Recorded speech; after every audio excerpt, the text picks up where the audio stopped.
Good morning, good afternoon, good evening, everyone. Happy Shochu'sday.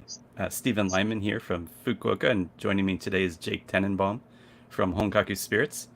We had a little bit of technical difficulties getting started, but hopefully things are working now. Jake, welcome. Thank you very much for having me. It's good to be back. Yeah, it was about a year ago, I think, that you were on the show, and oh, I don't know if people can hear that. I heard that. The It was about a year ago, I guess we had you on. I guess Christopher had you on, and you talked a little bit about shochu uptake in America, and uh, I guess that's the topic today too. You've had a year more of doing sales for Honkaku Spirits, and how do you feel things have grown, hopefully, or stayed the same, or do you see new um, improvements? Or, improvements isn't a good word. New interest in the category. Do you see more bartenders more knowledgeable? What's going on? So I was thinking this over a little earlier today, and I really feel like we're at a point now where last year last year shochu was still in large part an unknown category. It was something that really only the upper echelon of spirits enthusiasts and the most engaged bartenders really had any experience with. It was a lot of, people, they hear shochu and just think you're mispronouncing soju, and that's still there to a certain, to some extent. But I think it's now fair to say that shochu is truly an emerging category in the US. It's not it's not something off waiting in the wings for someday someone's going to catch on to it. It's we're really seeing the we're really seeing the start. It's not the lead up. Things are in motion now. Hmm. Um, That's good to hear. yeah, I mean, I'm also finding that seeing some of the new entrants into the market, seeing, I mean, SG Club, regardless of price, I mean, they've certainly made a splash. You have the star power of Shingo, and they've got some lovely products, and their partners here in the U.S. have really done a nice job of partnering with high profile bars for some of their launch events, and that's gotten the category some attention. And I also feel like you're seeing the people that were just getting into shochu and over the past, before last year, the people who were earlier adopters. Now, as there's a greater variety of shochu available in the US, people are getting into different styles where it's not just, oh, a new shochu, kind of buying anything they can. Well, there's still not a ton, but I think the shochu drinking public in the US is becoming a little bit more discerning. An interesting conversation earlier today with Hiroko from Sakaya in New York City. We were discussing how you're seeing this kind of lighter, maybe a little more fruity and floral emo, which is, from what I understand, relatively popular in Japan. Not necessarily the crazy light, fruity yeast vacuum distilled stuff, but things more along the lines of a colorful, or something that it's not just fruit and flowers, and you don't have any of what you want from emo. But anyway, products like that I'm seeing continuing to do well, but more and more I find that people are asking me what we have or what's available in the US that's a little more traditional, a little more earthy, a little funkier, which is really heartening to hear as someone Hmm. who Hmm. likes earthier, more savory, funky spirits. it's definitely, it shows that the market is really maturing here, which is, uh, I feel like is kind of strange to say for something that's still in its, well, still very young. Sure, sure. I mean, I spent a long time in New York doing promotion and things like that, and trying to um, have a just getting people to try sweet potato shochu, let alone discerning between different styles. That's a pretty big leap forward from when I was there. So that's great to hear. Um, I think and of course, as you mentioned, the whole soju versus shochu thing, that's going to be a continuous Yeah. educational task. I actually was trying to use a GIF. Do you say GIF or GIF? Uh, in a tweet announcing this show, and I tried to look for a shochu GIF, and I used both shochu in English and in Japanese, and a bunch of soju GIFs came up. So even for the internets, we've got some work to do. But we'll get there. There are some shochu GIFs now, which is nice to. Um, cool. And how have you seen? I know you've ended up finding bars that are interested in putting shochu into cocktails. What's that experience been like, and what kinds of bases are they using and how? Yeah, I'm finding that, let me see. The last time I was on, I'm trying to think what the response was to shochu from some of these really top-notch cocktail bars, and how many of them were already playing with it or were willing to do some more. And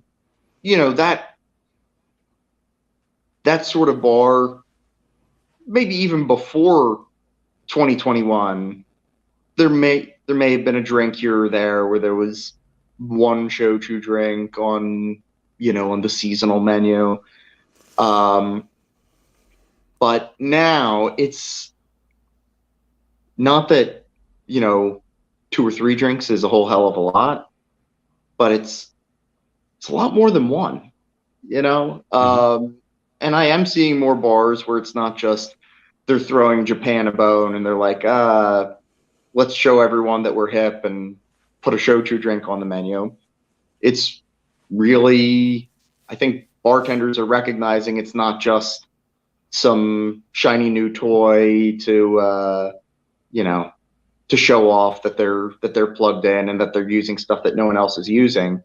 Bartenders are recognizing that these are really incredibly versatile spirits, that it's an incredibly diverse category, and they're actually finally starting to figure out how to use it in the right ways.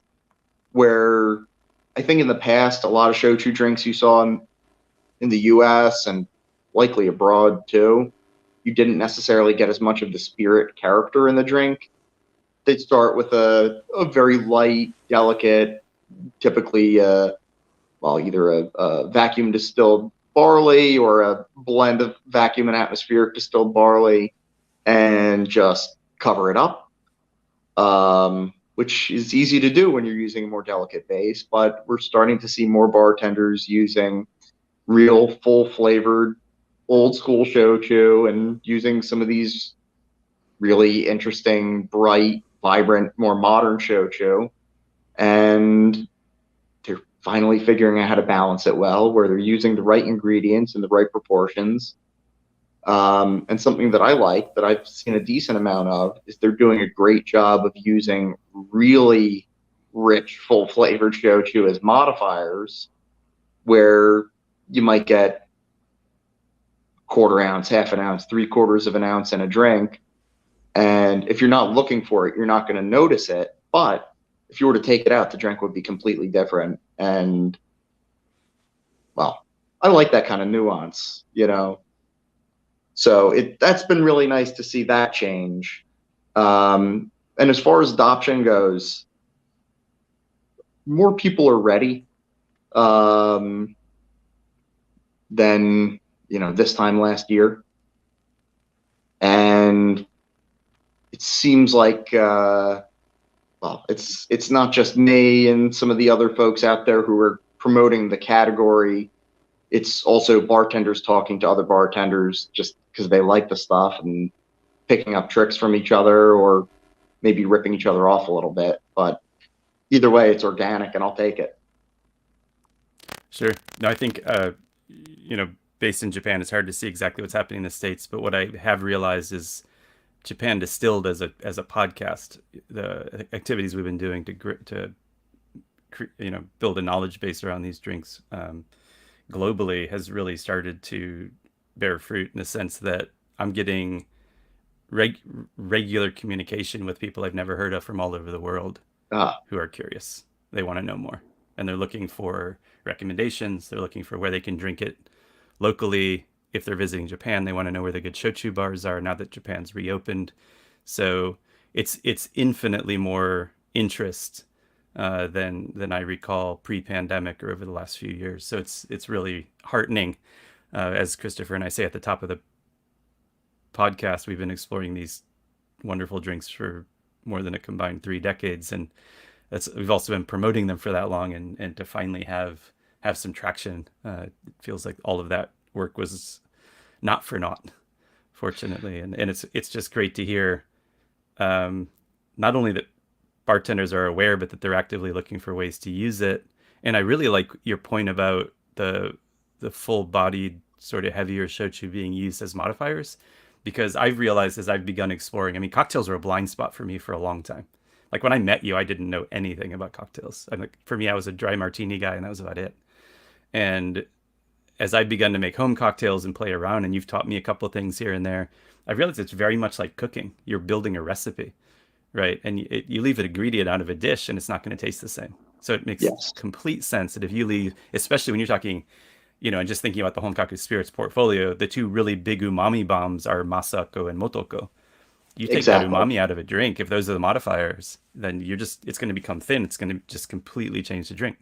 So very, very cool to hear that they're being used in that way. Well, and that's a great point there. The more savory leaning shochu, the umami shochu, I think that bartenders for a while have, well, for at least the past few years, have really started to take more advantage of adding a savory dimension to a drink, whether it's, a spritz of saline, a pinch of sea salt, or, there's some companies now making like umami bitters and things like that. But to be able to add that to a drink with a spirit, on the one hand, sure, you can add a pinch of salt and get a somewhat similar effect, but I think it shows so much more skill. It really gives the bartender a little bit more, lets them flex a little bit more and show that they're not going to take the easy way out. And beyond that, you get so much more depth when you're using a spirit that contributes those elements versus versus something else. So that I really like. And it's the savory element, which is something that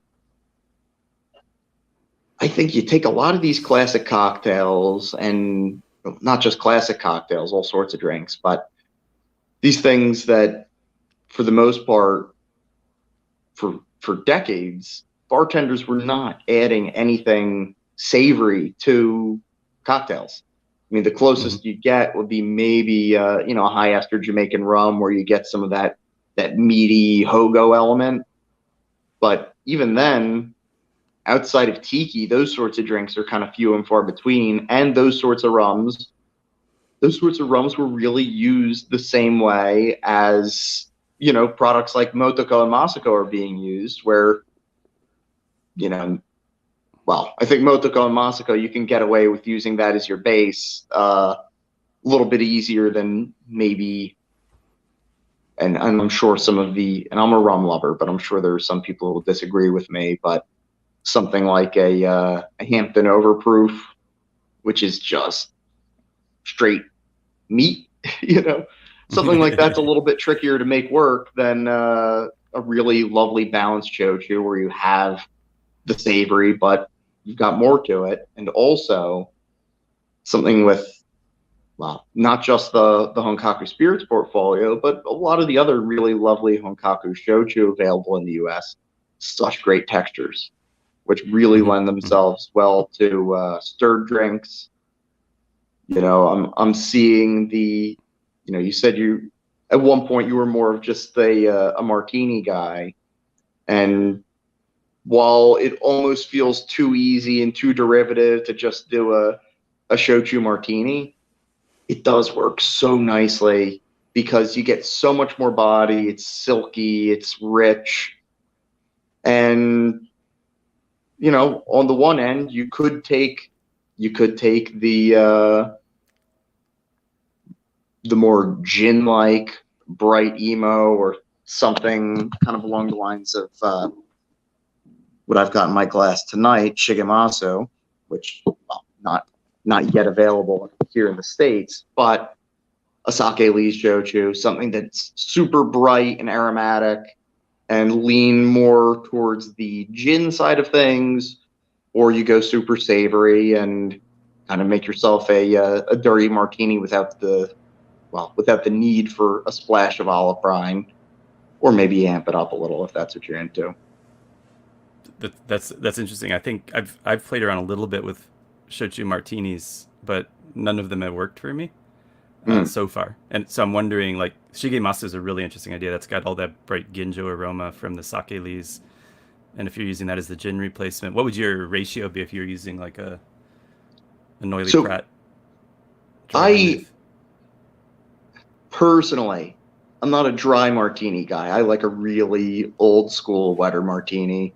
I would go probably, I'd probably go 4-1 shochu to dry vermouth, which for my dry martini drinkers out there probably wouldn't be quite up your alley. Um, but I'd say if that seems a little too aggressive for you, start with maybe 6-1, and then work in either direction, play around, see how you like it. Mm-hmm. And something else that I like that I'm starting to see a little bit more of, which this has been going on for a while, but it really has started to grow in popularity in the past year, are freezer batched martinis. So pre-mix, you get the dilution just right, you get the ratio of vermouth to spirit just right, and you just stick it in the freezer and take it out whenever you want it. Hmm. Yeah. So yeah, I used to be a dry martini guy. I think my martini tastes have evolved as well. So I'm going much more classic and even Mm, enjoying 50-50 martinis. nice. Um, and you're right about the mouthfeel. So that's interesting. So which of the more full-bodied shochu in the Honkaku Spirits portfolio, which of those would you use for like that more umami, dirty martini direction, rather than something like shigemasu for the bright aromas? I would probably go Masako, because as much as I love Okay. Motoko, and I think it is the dirtier of the two, the more savory of the two, um, I really like some of the greener, more fresh vegetal elements in Masako for that sort of thing, playing a little Hmm. bit more on a little more of the olive itself, not just the brine. Gotcha. Interesting. Yeah, I've got both of those. I think I also have the Japanese vermouth. So I'm now thinking I might maybe I'll play around with that tonight as Uh, my my aperitif. Get I'll tell a you, shochu martini going. the And other what one, ratio would you use in that case? Noily Pratt. No, no. Oh If no, you were no, I'm saying using is that your Masako or vermouth? Motoko, yeah, I have Noilly Prat dry, and I then would I also have the say Japanese vermouth. so. And I'm so happy to hear you say that on from time to time you'll do a 1-1. Since you've started to move in that direction, I'd say start with a 4-1, see how you like it, and then adjust as needed. It's a nice middle ground. Hmm. Um, and I do have to say the one other that I think you have a little bit of that savory, but you also have some of those brighter, more botanical elements. Yokokoji. Oh, interesting. I And at think the it's higher proof, you have even more body, even more texture. yeah. Um, that's a really nice option. And for these umami forward martini types, what would you garnish with? I mean, I like a Gibson. I mean, I guess, some people will try and Hmm. say it's a different drink. Personally, and I forget what are your feelings on garnish on a highball? You're a no garnish Garnish. guy? I'm a garnish guy. Uh, um, martinis, Maybe a grapefruit peel. If I'm using a bright, if I was using the sake leaf shochu you were talking about, I might use a grapefruit peel, uh, something like that. personally, as But far as garnish on the martini goes, I'd say either whatever you have on hand. Something that might be fun to play around with is, and I apologize to any and all of our Japanese speaking viewers right now, but nukazuke, is that how you say it? It's oh, yep, yeah, I think the pickles. Those are really funky pickles. That's an I think interesting that would be idea, a though. I've really cool option for a garnish. Cool. Sorry, I accidentally dropped Chris's. Hate to. We'll come back to that conversation, but Chris Yes. Caldwell, as one of our frequent listeners and viewers, he's curious how the Honkaku line can get into the boonies. He's in Knoxville, Tennessee. Kase Mugi is inexplicably on the top shelf of every upscale liquor shop next to Ichiko Saiten and several of the nicer restaurants. Cannot figure out how it got into this market. Would love to see Honkaku spirits make the same inroads. So, any thoughts on Tennessee for Honkaku? How do we get Chris some Honkaku spirits in Knoxville? Chris, let's take this one offline. I'll tell you a little more. But one thing I'll say about Tennessee, for anyone who's listening in who hasn't been to liquor stores in Tennessee recently, it is. I was down in what late spring of this year. I was shocked. Tennessee, in my opinion, has some of the best and biggest, brightest, cleanest liquor stores in the country. At least from my experience in Nashville and Chattanooga. I'm not sure if Knoxville is incredibly different as far as that goes. And I did hit some stores kind of in between the big cities that were a little out there, but I was really impressed with the quality of liquor store in Tennessee. Um, Fantastic selections, really knowledgeable staff. I mean, I, probably some of the best liquor stores in the South for sure. So it doesn't surprise me to hear that you're starting to see a handful of decent shochu on the top shelf at some of those shops. But hopefully you'll see some more in the not so distant future. Yeah, I mean, it's just great that there's shochu at all in liquor stores in Knoxville, Tennessee. Like that's not something I could Yeah. have imagined 5 years ago. So progress. Let's just keep it going and get more of it out there everywhere. So getting back to the martini, or the cocktail question, and we're going to stick with martini for a minute because you said a Gibson. For our listeners and for myself, who is not actually sure what you garnish a Gibson with, Olive what or it's an olive. onion, Okay, that's what I thought. I thought cipollini. Those are really hard to find in Japan. Actually, it's like cocktail onions. So I'll probably have to stick with either olives or I did make some. I pickled some nakyo. Some. So what is that? It's a. It's like a spring. It's a spring sprout of like a kind of onion, Mm. and you pickle the bulb. And I pickled those at the beginning of the pandemic, and I still have some. So maybe they're going to start becoming cocktail garnishes to get rid of them.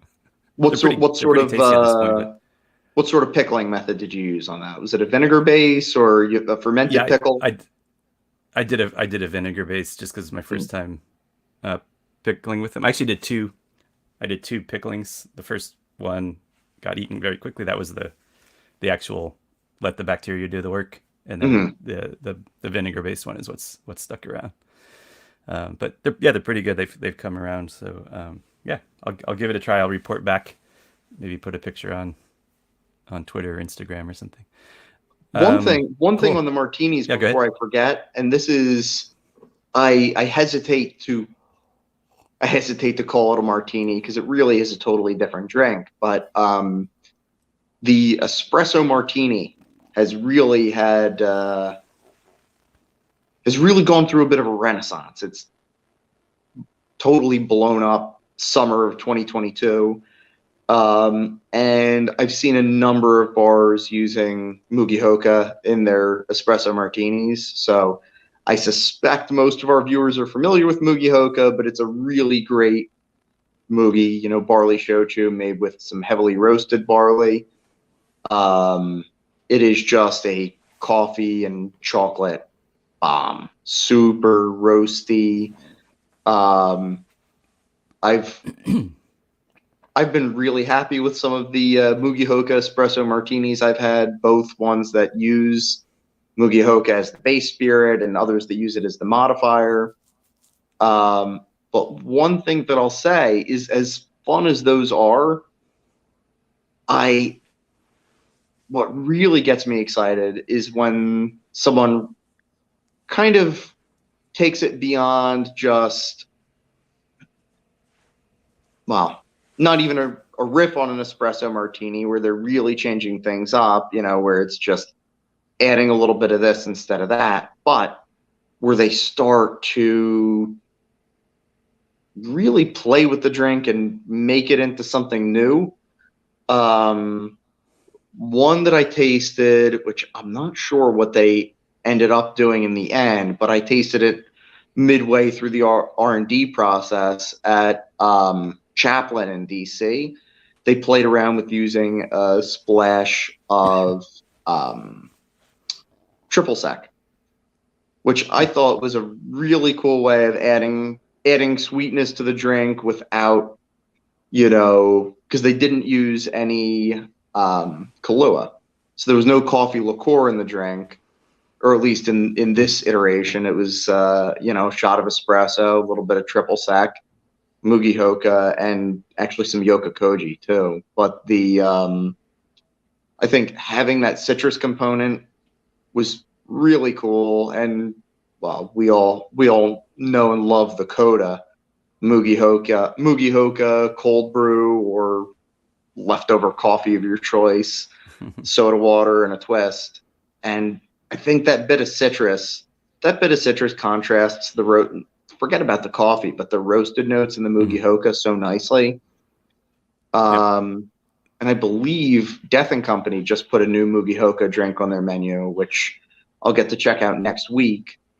Um, which I'm not certain what's in it yet. So I'm looking forward to finding out and reporting back. Very cool. Yeah, I think the citrus, if you're not using actual coffee, you need that citrus gives you the acidity that the coffee Mm-hmm. would bring. So yeah, that's an interesting idea. Very cool. Yeah. So you've got a fan. We've got Mark Carlson's drinking Masako this evening. Nice. Uh, so yeah, that's a good one. How you drinking it, Mark? Is that on the rocks or Oyuwadi, or what are you doing with it? Did you put it in a 50-50 martini like Jake recommended? Cool. So we can keep talking if you like about other things, but we usually do a thing that we call newly opened, which is something you've opened recently that you want to share. It doesn't have to be Japanese, just a bottle you've popped in the last few weeks that you're excited about. You want to talk about. You got anything like that? I could. I think I I know do. Let me check. you probably sure.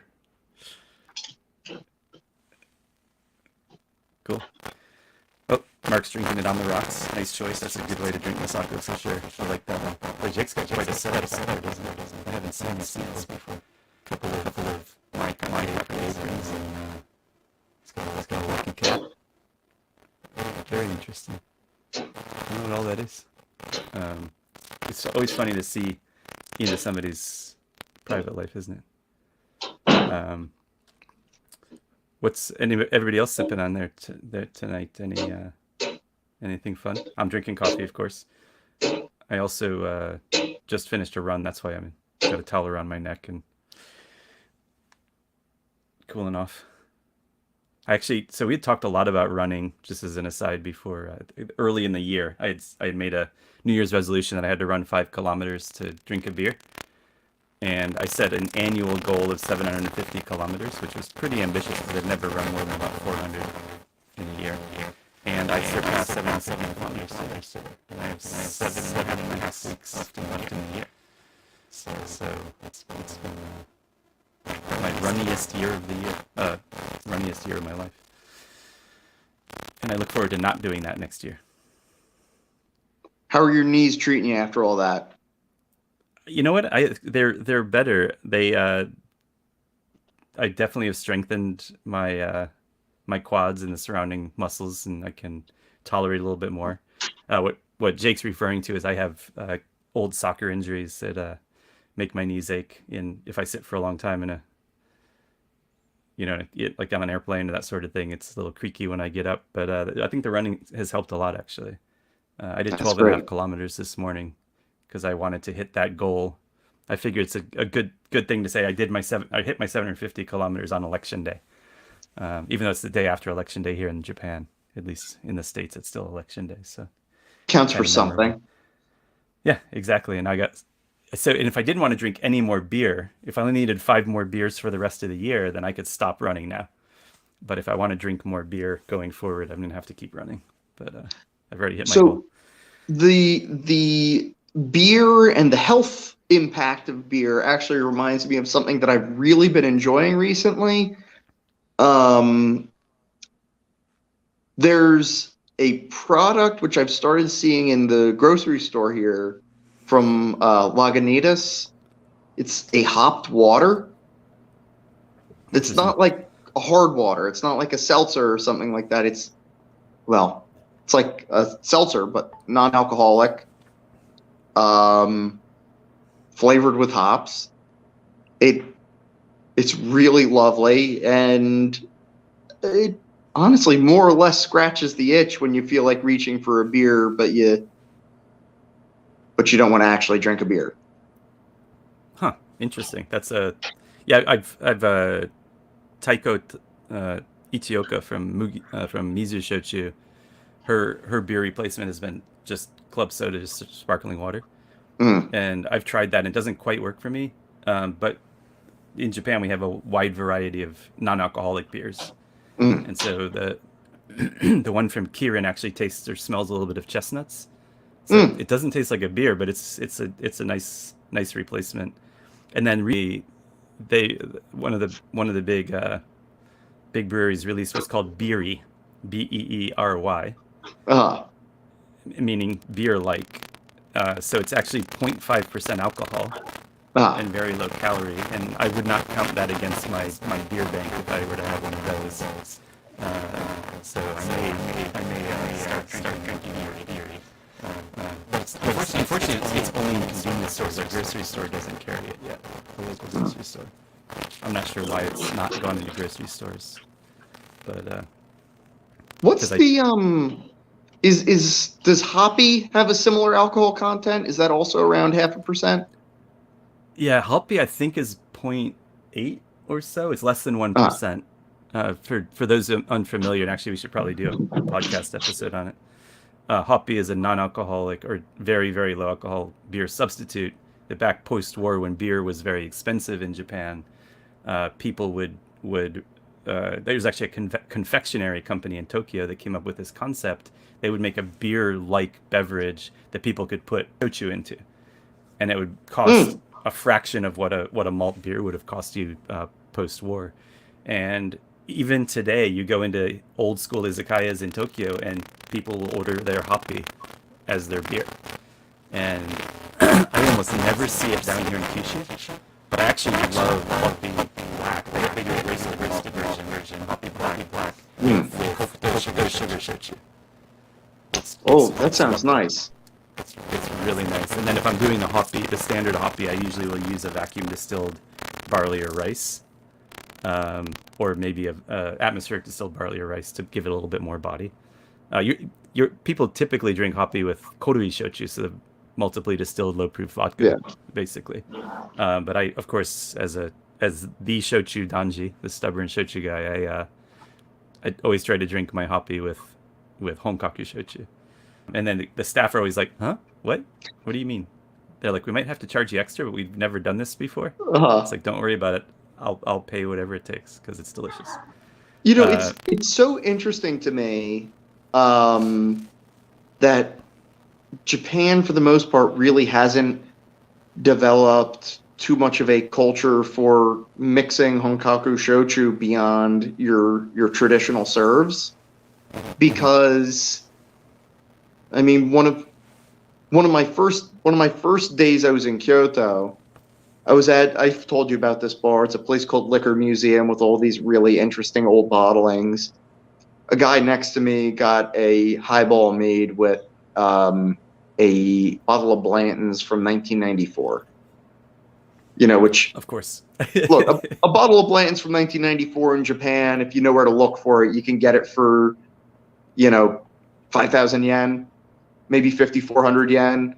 In the US, that bottle is minimum gonna run you $400, $500. So sure, the price is a little bit different, but it's so interesting to me seeing people in Japan get whiskey highballs made with, legitimately top shelf whiskey with some really, really expensive stuff sometimes. Mhm. But you don't see, I mean, you so rarely see cocktails made with Honkaku Shochu, Chuhai with Honkaku Shochu, Hoppy with Honkaku Shochu. Mhm. Um, and that you get reactions like that, like, oh, no one's ever asked for that before. I think we might have to charge you more, but you know, Yeah. it's kind of interesting. Yeah. Yeah. Yeah. No, you're right. Maybe this because there is now a big wave, as you were talking about at the top of the show, the lighter, fruitier styles of sweet potato shochu are starting to really take off in the States, but also in Japan. Mm, And it's really been that style. Well, the introduction of soda to the arsenal of mixers for shochu has only been in the last decade, right? Nobody drank shochu soda before, and then now it's all the rage, and that has changed how people are making the shochu to make it express well with soda. So that could be the entree into cocktails, right? And I am starting, of course, with Shingo just about leading the way. There are a few bars around that do shochu cocktails. It's starting to mm, emerge. It's usually younger bartenders who are more experimental. It's not You're never going to go into your old, you know, bar K6 or whatever it's called up in Kyoto and get yeah, a shochu cocktail because they just would never even consider having that on the menu because that's not how cocktails were made on cruise ships in the 1920s. yeah. You know, it's really interesting talking about what's going on with shochu soda in Japan right now, and I'm really happy to hear about it because I know that some of your fellow shochu danjis out there um, are not quite ready to embrace the shochu soda. But it's one of my favorite ways of drinking shochu, and I don't want to say a little insecure about that, but I enjoy it. I think it's lovely. But every time I order one, I'm like, well, every time I order one at a Japanese run bar, I'm like, boy, I hope they're not judging me for this. Um, but I'm finding that when I'm pouring shochu at events or just interacting with folks, a lot of the Japanese people in the States are asking for shochu soda. So it's not just something that's happening in Japan. It seems to be growing here in the U.S. There's a really great uh, Singaporean restaurant called Laut Singapura that has coming pretty soon. They're going to be doing a colorful highball with um, what's he using in there? It's a colorful highball with a green mango shrub. So that'll be Oh an interest. wow. That'll be a really interesting drink. I'm super excited for it, but I've been saying for I've been saying since before I started with Honkaku, this summer is going to be the summer of the highball. And I've been Hmm. wrong every summer, and I'm going to keep saying it until I'm right because it's it's such a fantastic drink, and with how much America has embraced hard seltzers and really light, crushable, lower ABV drinks, I think it's only a matter of time before that happens. But Yeah. one thing I'll say about the potential for the shochu soda to be a segue into shochu cocktails, it could go one of two ways. It could either be that it opens people's eyes up to, you know what, we can do new and different things with this spirit that's been around for 500 years. We can innovate instead of just using the same serves that our grandparents drank. But something that happened in the United States as the highball became more popular was kind of what you're seeing with some of these vacuum distilled sweet potato shochu, where there's this trend towards a lighter, more delicate spirit, which is really crafted to pair well with soda water. And slowly, what happened was, as that style grew in popularity in the U.S., as you saw more blended whiskey and more Canadian whiskey, you saw less of the old school, like straight rye and bonded bourbons, things that were complex, full flavored, great textures, and you got something that really only worked in a highball. And I don't mean to say that these light vacuum distilled emo can only work in a highball, but I mean, as we know, lighter, well, as anyone out there who's played with making shochu cocktails and sweet potato shochu cocktails in particular, lighter sweet potato shochu is a lot harder to work with in a cocktail. It'll get completely, I mean, if you try and throw it in there with either some lime or some other, really bright big citrus or any sort of amaro or I mean any bold flavors, it gets completely lost. So Hmm. this trend I hope that this trend serves to get people to, like I said, get people to realize that there are new things they can do with shochu, but I also hope that it doesn't take off in such a way that distillers really start losing, this connection to that traditional style, which honestly I can't foresee happening in the same way it did here in the States. But it's something I'll keep a very close eye on. Well, I think we've already started to see some of the very traditional sweet potato shochus lose their market and start to disappear from shelves, or be modified to be more moderately drinkable. You still, of course, still find them, but there used to be the Satsuma Shiranami, which was one of the classic brands for sweet potato shochu. It used to give me Technicolor dreams. It was so funky. And now it's just a very easy drinking shochu. It's really they've shifted the recipe without changing the packaging or rebranding. Yeah. But you can still find them, definitely. And I think what'll be interesting is I think your spirits aficionados, as they start to discover the category overseas, they're going to be demanding those more interesting, full-bodied, umami-laden drinks, even if the standard consumer is drinking them in highballs. There's still gonna be, I think, demand for those, and I don't see them going away here in Japan. Um, Now it's interesting as you said that. I was thinking, what a lot of people drink who don't like to drink is a vodka soda, right? Which Mm-hmm. is basically a vodka highball. It's because they don't like the taste of alcohol. But some shochu has it's almost like there's a shochu for everyone. And I feel Yes. like it's lower proof, so it's lower calorie than a vodka soda. And that's why I think you're absolutely right that there will be a summer of the highball at some point in the next few years, and that shochu is going to be a big part of that because you've just got those beautiful aromas that play so nice with soda. and somebody will find something that they like if they're willing to explore a little bit. So that's very cool. Yeah, and Um, we really have so seen in the ready to drink category for a long time. It was, at least in the States, really heavily focused on malt based drinks because you were able to sell them. You were able to sell them at stores that had a wine and beer license, and the big companies didn't really bother with spirit based, canned drinks because it just wasn't worth the effort of, really creating a new category and getting retailers to buy into it. But that has completely blown up recently with, well, not just true canned cocktails, but also you're starting to see some more actual canned vodka sodas.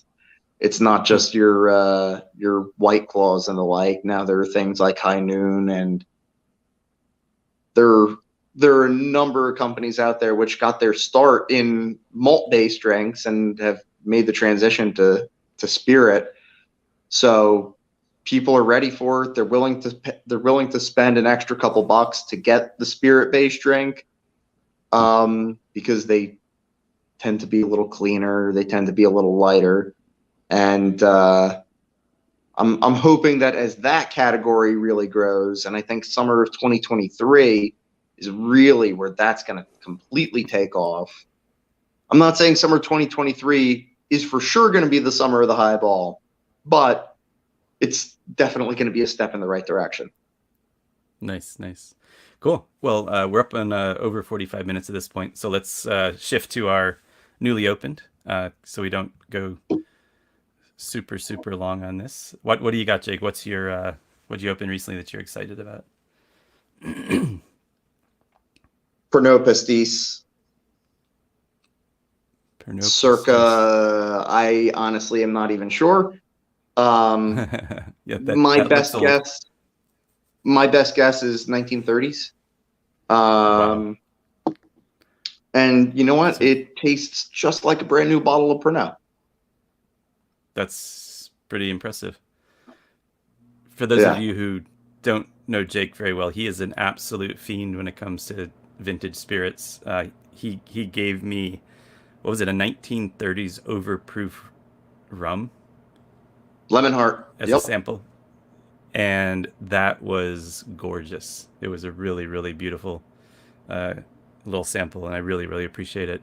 I had intended to drink it on my flight home and forgot it in my toiletry bag because it was unmarked. I just sipped it in there and figured it could look like it was. Well, I mean, it was dark brown, but yeah, that's aftershave lotion. Don't worry about it.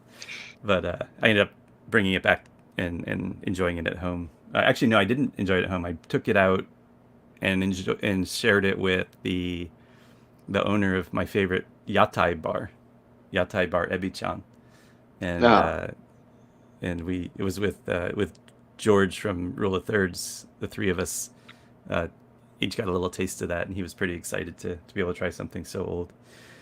That's very cool. Mine is actually, speaking of flying, this is called Moriya, and this is the business class barley shochu offering on ANA. cool. Now this is what they pour by the glass if you're on ANA business, and it's a vacuum distilled barley, which would make it seem not very exciting. But this is probably the most elegant vacuum distilled barley shochu I'd ever had. I would put Really. it in I would put it in the same category as torikai for rice or mao for sweet potato, as far as beautiful vacuum distilled expressions. And it's made with Nadeshko yeast, so it's actually a flour yeast Mm. that they've used, and it's just gorgeous. It's just, and I met the at the big shochu event we had in July here in Fukuoka, which is the first kind of in-person massive event in the country for shochu, after things started to open up again. I met the owner and got to talk to him a little bit, and I picked up several of his bottles, but this has turned out to be my favorite. It's just really, really beautiful. So Is that something now I need to that's go visit them. readily available at retail in Japan? No, no, This is hard to find. I've actually never recognized it in liquor store. It doesn't mean it hasn't been there. Mm. But typically, the things they offer on airplanes in business class on the Japanese airlines are things that are hard to find. Yeah. It's kind of part of they do it. Now this is from Oita Prefecture, and this is just the lead in. Where is our? We have a new episode coming. I thought I had made a banner for this. Maybe not. Oh, here it is. Okay. We have a new podcast episode coming next week, and that'll be 100% barley shochu from Oita. And so thus I opened this bottle because I needed to have something to talk about on the show. You'll learn a lot more about the brand on that episode, and that'll be in your feed sometime next week.